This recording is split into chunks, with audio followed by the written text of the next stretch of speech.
Mr. Speaker. Adrian Rarafi.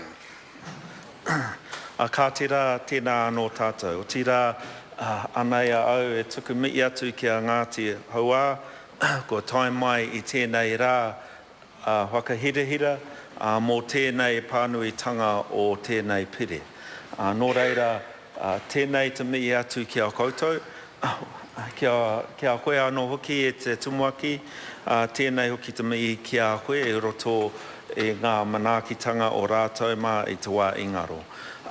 E tiko ki kia huri atu ki te miti atu anō ki te āotanga kia rātou mā ko wehe atu. Nō reira, rātou katoa ana ia au e tuku atu te reo poropora ki kia rātou. Nō reira, kia tātou katoa, ngā mema katoa te whare nei, tēnei te miti atu, nō reira e te māngai o te whare tēnā koe. Mr. Speaker, it is indeed an honour to speak on this bill.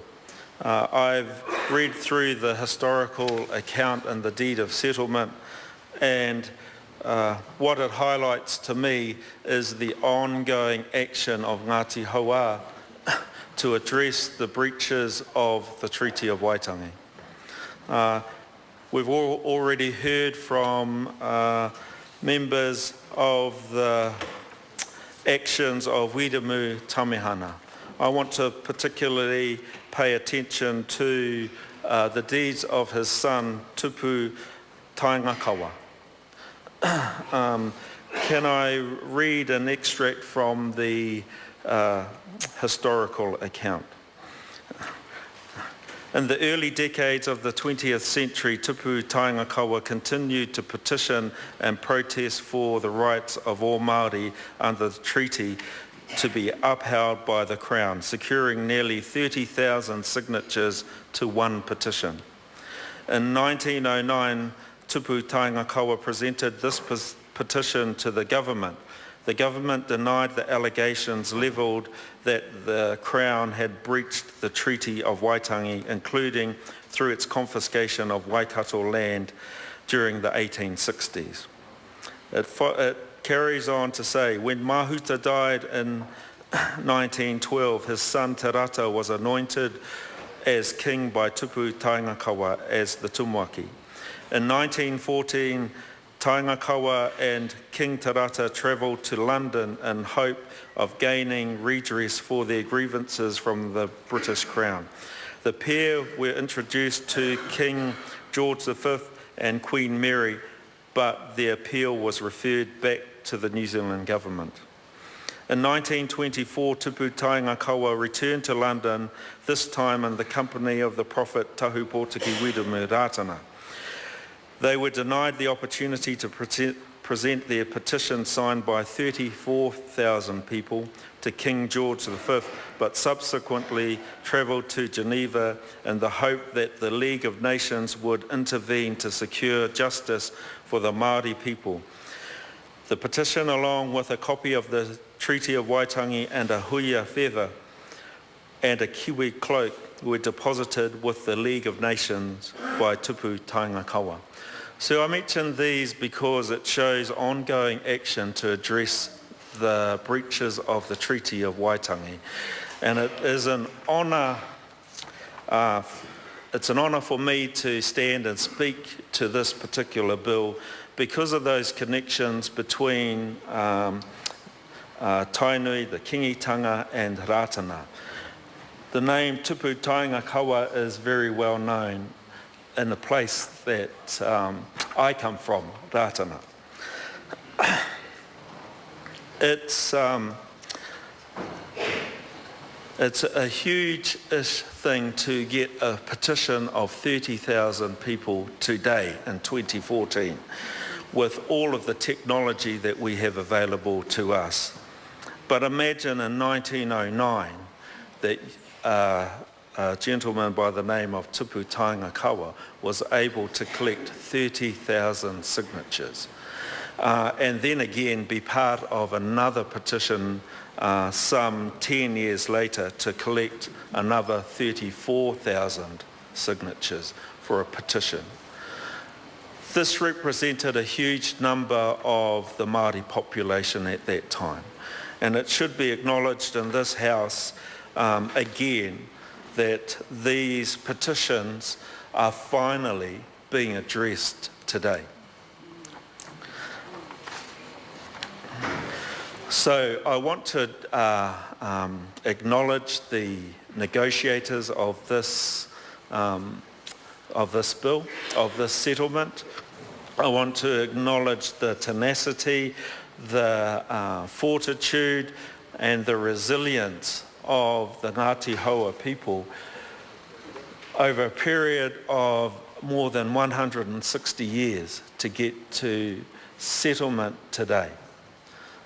So I greet each and every one of you who have arrived here today for the reading of this bill.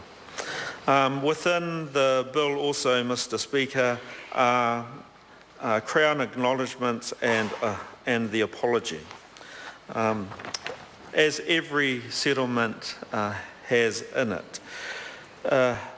The breaches that are acknowledged relate to the operation and impact of the native land laws which undermine the traditional tribal structures of Ngati Haua. It made their lands more susceptible to partition, fragmentation and alienation. The Crown's purchase of over 1,400 acres of Ngati Haua land from individuals in the 20th century again left the iwi virtually landless.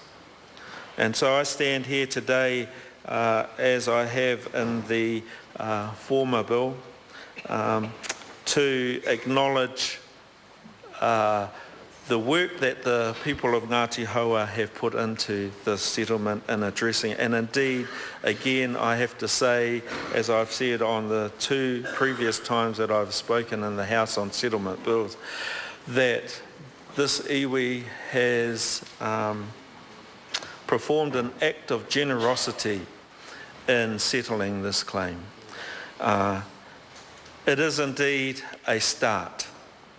I look forward to seeing the progress that Ngati Haua make for the benefit of their future generations. Within the settlement, of course, there are commercial redress items which are a beginning. It's a beginning because it is redress, not compensation. And I think it's worthwhile the House recognising the difference between the two. Redress gives the opportunity for iwi to receive a small financial redress within this Act. It is but a fraction of what compensation will be. But every iwi, and I would expect that Ngati Haua would have asked themselves the question, is it worth going down this pathway? The fact that we are here, Mr. Speaker, means that they have answered yes, and I suspect it is about the future generations, because this settlement will provide an opportunity to grow that asset, to provide a better future for ngā uri or Ngati Haua.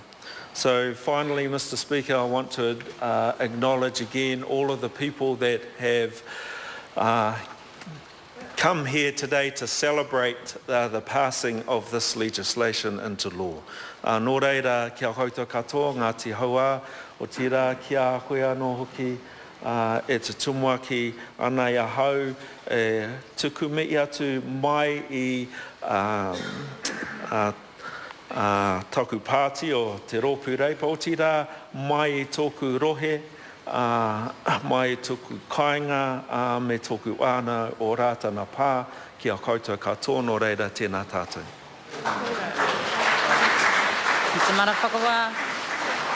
I call Marama Fox, tēnā koe. Tēnā koe te mana whakawā. A mai arara, mai arara. Mai arara te rangirunga nei, mai arara te papairaro nei. Mai arara te kāhui ari ki te kāhui tipua, te kāhui tauira. Tuku ana, tuku ana. Tuku ana te reo kia rere. Tuku ana te take kia mau. Ue ha, ue ha. Ue ha nuku, ue ha rangi. Ue ha